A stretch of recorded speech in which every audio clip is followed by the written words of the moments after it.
Hola a todos!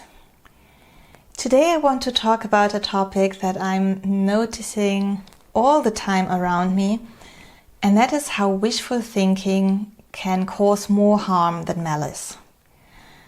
You might think, hey, what's the problem? Let people have dreams and wishes. And yes, dreams, wishes is a great thing.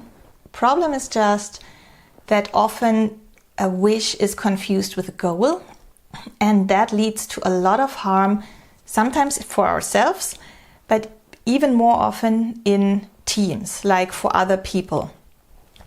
So in this video I want to talk about what is the problem about wishful thinking, and I want to give you some tips how to avoid it, because I think it's so important to avoid stress, overwork, all those issues that we have all the time right now.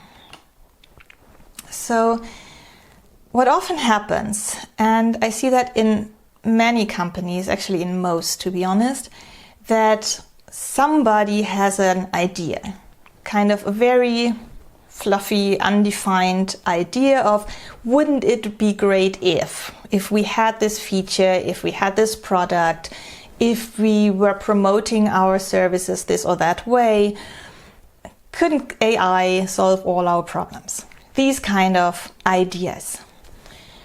Per se, that's not a problem. You can have ideas, sure, that's a great thing. The problem comes when these people confuse fluffy ideas with goals. And that means they want it somehow, they don't even really know what they want, and they're not prepared to invest in achieving this wishful state, this state that they're wishing for. So they don't put in resources, they don't give their teams the time, they maybe don't give the material, they don't invest their own time to think about what they really want. And the problem then is that, let's say you're a manager, you have these fluffy ideas, you give it to your team, like, make it happen. And the team tries to do that, obviously. But first of all, they don't have the resources. They have other things to do already. They are already full, and now they get something on top. That's the first problem. And the second is, they don't even know what to achieve. So it's kind of whatever. So we're trying. But whatever they achieve will probably never meet that undefined dream. And that means, first of all, it will be changed all the time, and it will often not get finished. It will be killed, the project will be killed, and nobody is happy because nobody has really achieved anything. People have put in their time, their energy, their thoughts, they have tried, and they will never get any kind of reward out of it. And that really frustrates people so much. So I know that especially from my IT background, there are whole teams around that are close to burnout or even are burned out by this kind of having wishes, making the team work, and then not putting things into practice, not committing enough, not really having any chance to get it done. Or even, let's say you ask for a feature, somebody programs it, and then they realize, oh, we don't have the resources to test the code, so we cannot use it. Well, then why program it in the first place? Even these little things, it's not even like dreams, you can even have that feature, but if you don't have the resources to finish it, it will be frustrating. So what is the solution to this wishful thinking problem? First thing is, understand the difference between a wish and a goal. There's no problem in having wishes or dreams, but it only is a goal if you commit to it. And that is a personal thing. So if you want to start a new hobby, do you have the time for it? Do you really want to put your energy, your time, your money into this hobby? If you don't do that, you cannot be successful. That's clear from the start, so don't even try. Don't make yourself unhappy by pretending to want to achieve it, but not even putting any kind of resources into it. That will never work. And the same in companies. If you're a manager, you have this idea, or maybe somebody passes on the idea from the top. really be aware, is that something you can commit to? Do you have the resources, the time to think about it? Does your team have the time to do it? Do you have the monetary resources, the material that you need? If you do not have that, say no. That's the important thing. You have to make sure that it's really something you can achieve, you have the resources for. And then we also have this issue of priorities. So maybe if you don't have the resources, what is the most important thing? Which are the topics that will really benefit your company or organization? And which are the ones that you simply cannot have at that moment because you are running out of resources? So priorities are the key. You cannot have everything. You have to make choices.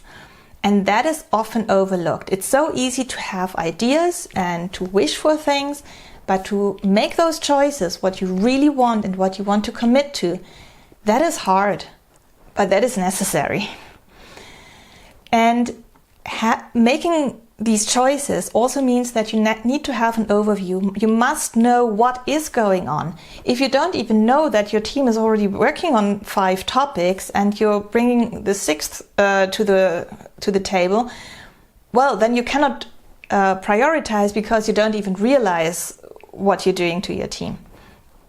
So that is also important, having an overview and then also saying no at the right moment, saying no to yourself or saying no to your boss.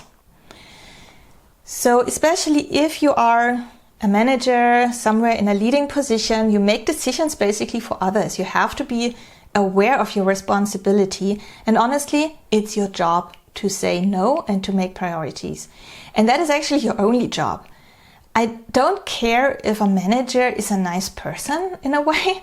That is not the point. The point is to know what your team has on their plate and to say no if it gets too much. That is the most important thing for a manager. This is actually your job. And if you cannot do it, you will cause harm to others. That is important to notice. This is really important. You harm people if you cannot say no. So be aware that you know what your job is and that you pass on things to your team that they can handle. Often, of course, a manager is in between. You are both the decision maker, but also the victim of others who might bother you with their wishful thinking. So you can also use the tips for the victims to make sure you how to deal with like the wishes that come from above. So if you're the victim, either of yourself, because you didn't set your priorities right, or of somebody else, because you're part of a team and you are not in the position to make the decision, first of all, make sure you don't blame yourself. So if you have too much work and if the work is undefined, this is not your fault. You have limits. You are paid for a certain number of hours to work, and when these hours are over, that's it.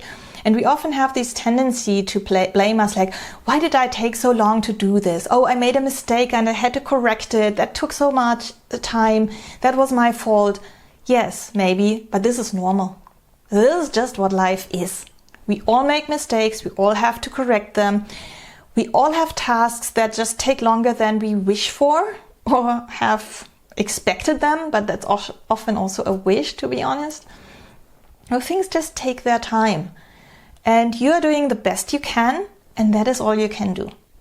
And that's what it is. And any company that employs you has to live with your abilities. If they find somebody who works twice as fast, well, yeah, then they should hire that person. But maybe it's hard to find that person. Maybe it's impossible. So make sure you recognize your own limits and don't go over your limits. It will just harm you. You are also responsible for your own well-being, so don't go over your limits. Also learn to spot wishful thinking and learn to differentiate it from real goals. So your manager comes with some new task. How important is that for the manager? How much time do they put in? Are they aware that when you're working on that topic, you cannot work on 5 other things? If they're not, you can be sure it's this wishful thinking problem. and then don't put energy into it, because you can be sure that those people will change their opinion every day, that they will kill the project sooner or later because it will just get nowhere and you will never get any reward for it. So don't even try. If it's just having too much, maybe the topics are actually important, but it's too much, it's a resource problem, you don't have the time, then ask your manager, what should I start with? What's the first thing you want me to do? And if they don't give you the answer, ask a question yourself. Ask yourself, what is the most important? What do I start with? And that can often help so that you at least can finish one thing, get the reward for that, at least be happy that you have finished something, and then get on to the next thing. Don't get yourself under pressure to try to do everything at the same time. This will never ever work, I swear. So you can also try to find like partners in your team. I mean, everybody in the team will be suffering from the same problem.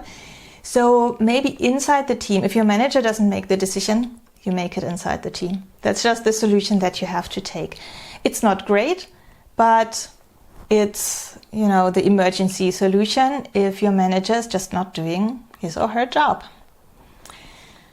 I have mentioned that it's a problem that things change too often. Like if people have these fluffy wishes, they don't even know what they want. That as such is not a big deal. So when we have a new wish or goal, we don't know exactly what we want, and that is absolutely okay and normal. So that is also often team members I find are sometimes very inflexible, like I want to know exactly where I have to head and that's what I'm doing. That is unrealistic. That doesn't work. So goals will change over time while you're working on them. But there are good changes and there are toxic changes. The toxic ones are those changes without any reason. So this is when your manager comes in today, I want this, and tomorrow, no, I want that. Without any reason, just I changed my mind. I want it different today. That is a problem, because then your work of yesterday is completely useless. You try to fulfill one thing, today it's something else, so you can just throw it away. That doesn't help. What is good change is when you've learned something by working on it. So maybe you have done something yesterday and you realize that's the wrong direction. That's not how we should do it. And throwing that work away is not a waste, because you've learned something from it. That is okay. Sometimes you have to start over. Sometimes you have to throw things away because you have realized that this is not the way to do it. That's a good change. And don't avoid those changes. That's great. You can throw away the things that you've done as long as you've learned something from it and it advances your project. It readjusts the goal that you want to achieve. That's great. Don't avoid this kind of dynamic. So goals have to change, but they have to change in a good way. So what I really want you to realize is to realize the difference between wishes and goals. A goal is only a goal if somebody is inclined to invest into it, to put resources into it, and also personal resources like your own attention, your own time, to get it forward. If a manager just throws something at you and doesn't really care about the result, why? Either it's trivial and it's clear what you have to do, okay, then it's easy. But most of the time, the manager will have to make decisions in between. So as a manager, if you are the manager, make sure you have those mental resources and you want to participate in that topic. If it's something where from the start you say, I don't even want to make decisions, I don't care about this, why do you pass it on to your team? Then don't let them do it. So, and in this confusion between wishes and goals, that's the problem. A wish per se is not a problem. You can wish as much as you like, you can dream as much as you like, go to Disneyland, dream as much as you like, that's great. But don't declare it as a goal, and especially don't torture others. That's the main thing. And the thing is that this kind of wishful thinking is very, very widespread. I think the cause is that we have so many things around us, so many, we read the news, we are on social media, we get a lot of ideas, and that gives us this idea we want this as well. We want to have this product, we want to promote our products in a certain way, we want to get these things done. So we want a lot, but this also causes a lot of harm. And this is why I think wishful thinking is even worse than malice. With malice, of course, you can cause lots of harm, but how many really bad people do you know? I don't know very many. It happens, yes, and those people cause a lot of harm, but usually when you recognize somebody is malicious, you can be cautious, you know how to deal with those people. But wishful thinkers are a different thing. They are usually very, very nice people. These are very likable people. You want to achieve there. You might even catch fire. You might share their wish. So you might really want to achieve this. But if you don't have the resources, it cannot happen. And this is, I think, why the wishful thinking is even more dangerous nowadays than malice, because it's so much more widespread. I see it everywhere, and honestly, I'm prone to it myself. But if you don't spot it, you will make yourself and others unhappy. And we shouldn't do that. So make sure that if a wish becomes a goal, make sure you have the resources and you are prepared to put in the commitment. And to do that, you need an overview of what you have on your plate so that you can make choices. You can make the decisions of what you really want to achieve and what are the things that you might like to dream about, but you simply cannot afford them, time-wise or money-wise or whatever your resources are. So have a look around you, see when this happens, either by yourself or somebody else throws a wish on you and you are trying to achieve it, but you can't. If you have a problem to really have that overview, try to use Todo-Listo as a tool. This gives you exactly this overview and helps you set the priorities, or actually document your priorities, so you know what was important to you yesterday and you can make the decision if that is still important today. You still have to make the decisions. No tool on earth should actually make your decisions, but at least you will get this overview and know what you're actually deciding. And if you're still struggling to get this structure, we have a course here on YouTube, also on the website, Get Organized in 7 Days. Try this so that you are really more aware of what you're trying to achieve. And you will be so much happier if you are trying to achieve fewer things that you can really achieve than having lots of wishes that don't really move forward because you don't have the time and the resources to move them forward. So I hope to see you next time. Hasta luego.